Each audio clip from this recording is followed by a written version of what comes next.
बिस्मिल्लाहिर्रहमानिर्रहीम।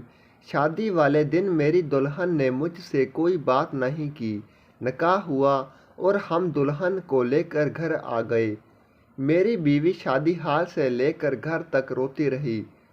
रात के तकरीबन 10 बजे मैं कमरे में गया और दरवाजे को कुंडी लगाकर अपनी बीवी के पास बेड पर बैठ गया। मैंने इसको सलाम किया, लेकिन इसने कोई जवाब ना दिया। फिर मैंने अपनी जेब से अपनी बीवी के लिए अंगूठी निकाली और अंगूठी पहनाने के लिए अपना हाथ इसकी तरफ बढ़ाया, लेकिन उसने कहा, खबरदार, मुझे हाथ मत लगाना, क्योंकि मैं किसी और से मोहब्बत करती हूँ। यह ज़बरदस्ती की शादी है। याद रखो, तुम कुछ भी कर लो, मेरी मोहब्बत कभी भी हासिल नहीं कर पाओगे और ना मैं तुमसे कभी मोहब्बत करूँगी। इसकी आंखों में आंसू बारिश की तरह बरस रहे थे। मैं हैरानो परेशान पागलों की तरह इसकी तरफ देख रहा था और सोच रहा था कि ये क्या हो गया। मैंने इससे कहा कि तुमने मुझे शादी से पहले क्यों ना बतलाया। मैं इसी वक्त कोई बहाना बनाकर शादी से इनकार कर देता। यूं ना तुम जलील होती और ना मुझे करती।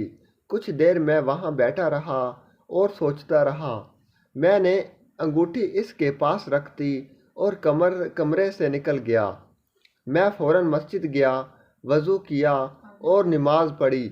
अल्लाह ताला से रो रो कर दुआ की कि या अल्लाह, ये कैसा इम्तिहान है।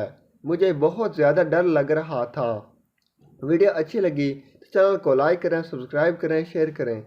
घंटी के निशान पर क्लिक करना मत भूलें।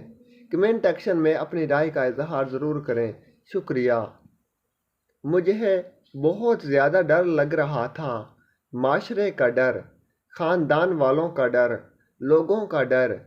मैं एक ऐसी मिडिल क्लास फैमिली से ताल्लुक़ रखता हूँ जिसमें ज़रा सी ऊंच नीच पर सारी इज़्ज़त का जनाजा निकल जाता है।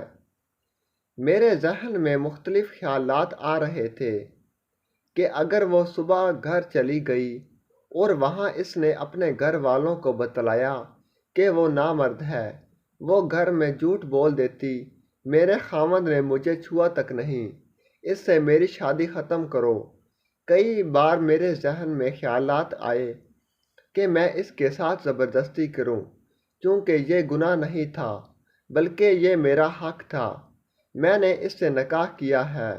कभी ख्याल आता है कि इससे मिन्नत समाजत करूं, लेकिन मेरा ज़मीन मुझे यह सब करने की इजाज़त नहीं देता था, क्योंकि जिस औरत ने मुझे बुरी तरह ठुकरा दिया, मैं इसकी मिन्नत समाजत करूं। मैं इसी तरह अल्लाह ताला से गिले शिकवे करता हुआ सो गया। अगर इसको मुझसे मोहब्बत ना थी तो मुझे शादी से पहले बता देती, ताकि मैं खुद ही इनकार कर देता और ये नौबत ना आती। मैंने सारी ज़िंदगी मेहनत करके पैसे इकट्ठे किए और शादी की। खैर, सुबह हुई और वो अपने घर चली गई। कोई हलचल नहीं हुई, कोई तमाशा नहीं हुआ। 3 दिन के बाद इसकी अम्मी की कॉल आई और कहा, तुम अपनी दुल्हन को लेने आए नहीं। खैर, मैं चला गया और अपनी बेगम को घर ले आया। वहाँ भी मैंने इससे कोई बात नहीं की और उसको घर ले आया। मैंने इससे कहा कि आपको तलाक लेनी है। इसने कहा नहीं। फिर वो घंटों मेरे सामने तो नहीं, लेकिन छत पर जाकर किसी से फ़ोन पर बातें करती रहती। मैं सुबह काम पर चला जाता और रात देर को वापस आता, खाना खा कर सो जाता और वो अपने आशिक के साथ फ़ोन पर मस्त रहती। एक दिन इसने मुझसे पूछा कि मुझको देखकर आपको तलब नहीं होती, तो मैंने कहा, शादी से पहले भी मैंने खुद को कंट्रोल किया है और अब भी कर रहा हूँ। ये कहकर मैं कमरे में सोने चला गया। तकरीबन रात 11 बजे मुझे मेरे दोस्त की कॉल आई। उसने कहा कि तुम्हारी बीवी फलां होटल में किसी आदमी के साथ बैठी है। पहले तो मुझे यकीन ना आया।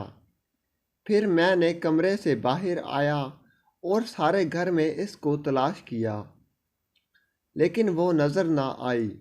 मुझे बहुत ज़्यादा गुस्सा आ रहा था, क्योंकि मैंने इसकी इज्जत रखी हुई थी। मैंने किसी को कुछ नहीं बतलाया था, लेकिन इसने मेरी इज्जत की कोई परवाह ना की।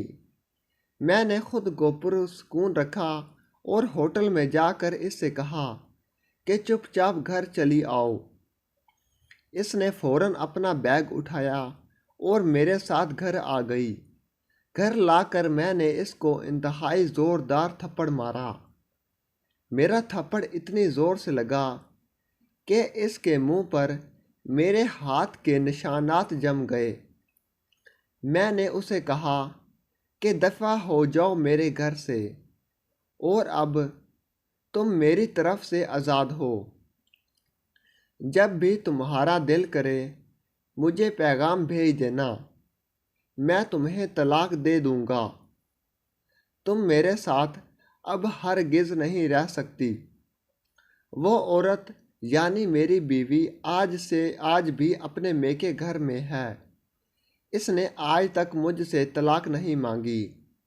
वो जिस आदमी के इश्क में पागल थी, इस आदमी ने ही इसको अपना नहीं और अपना मतलब निकाल कर भाग गया। एक दिन इसकी कॉल आई। इसने रोते हुए कहा कि मेरी आखिरी ख्वाहिश है कि आपने मुझे कभी भी तलाक नहीं देनी। मुझे अपने नाम से कभी भी जुदा मत करना, चाहे मुझे अपने पास जगह दे या ना दे, ये आपकी मर्ज़ी है। मैंने इसकी ख्वाहिश का एहतराम किया और उसको तलाक ना दी। मुझे 4 से 5 साल लगे ख़ुद को नॉर्मल करने में और ये यकीन करने में कि हर औरत एक जैसी नहीं होती।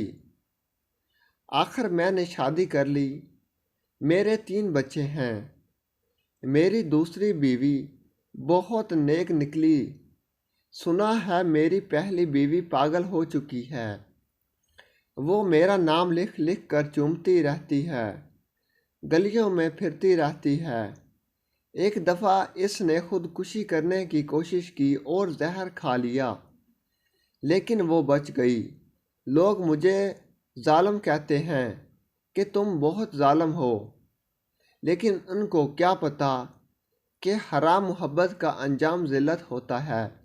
वीडियो अच्छी लगी तो चैनल को लाइक करें, सब्सक्राइब करें, शेयर करें। घंटी के निशान पर क्लिक करना मत भूलें, ताकि हमारी हर वीडियो आपके पास बआसानी पहुंच सके और हमारी हौसला अफजाई हो सके। कमेंट सेक्शन में अपनी राय का इजहार ज़रूर करें। शुक्रिया।